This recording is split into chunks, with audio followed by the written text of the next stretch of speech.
makeup tutorial or makeup look na lang by Yam Concepcion as Jade dun sa Halik. And I hope you guys are also inspired to do some iconic rules makeup tutorial because na-inspire lang din ako nito kay Miss Riza because she's one of my favorite vlogger here in YouTube. And so, ayan, gumawa din ako ng sarili ko.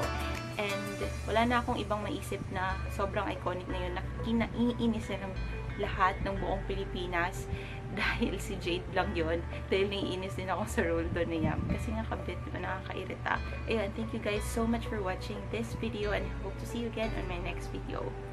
Bye!